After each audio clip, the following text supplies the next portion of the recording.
to make our clay pinch pot today. The first thing you're going to do is get a ball of clay. You can roll it in between your hands a little bit or roll it on your desk if it's not the perfect ball. And it doesn't have to be perfect anyway because we're going to change the shape of it. We are going to take our thumb and stick it into the ball of clay. And we're going to stick it right in the middle all the way, and you can use your other hand to kind of push back on your thumb all the way to the end. But you don't want your thumb to go out the bottom because then what? You'll have a hole in your pot. This is like when you're trying on shoes at the store and you just want your toes to go to the end of the shoe, but you don't want them to get crunched in there or go out your shoe, just at the very end. So now it is starting to look like a pot. It has walls around the outside and a hole in the middle, but we want to make this hole bigger and these walls skinnier. So the next thing we're going to do is we're going to use our fingers to pinch the walls. That's why it's called a pinch pot. But we don't want to use little baby pinchers. We want to use big alligator pinchers. Can you guys show me your big alligator pinchers? We want to use all of your fingers. So one thumb in the middle and all the rest of your fingers on the outside, and it's going to squeeze that wall so it gets a little skinnier. Then you're going to move to the next part and pinch, and the next part and pinch. So your wall is getting skinnier and the hole is getting bigger. Once the hole is big enough, you can get both thumbs inside and pinch all the way around the walls. Now, you can see my clay is starting to get a little dry. The more we touch our clay, the drier it gets, and eventually it'll start to crumble. So we only want to touch our clay as much as we need to.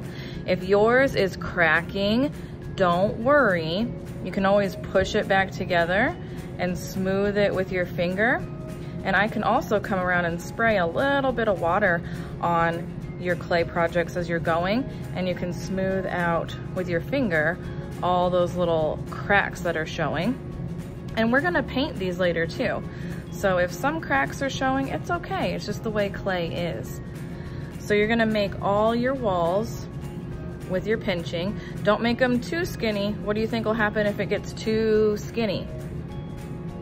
It'll fall apart, it'll rip.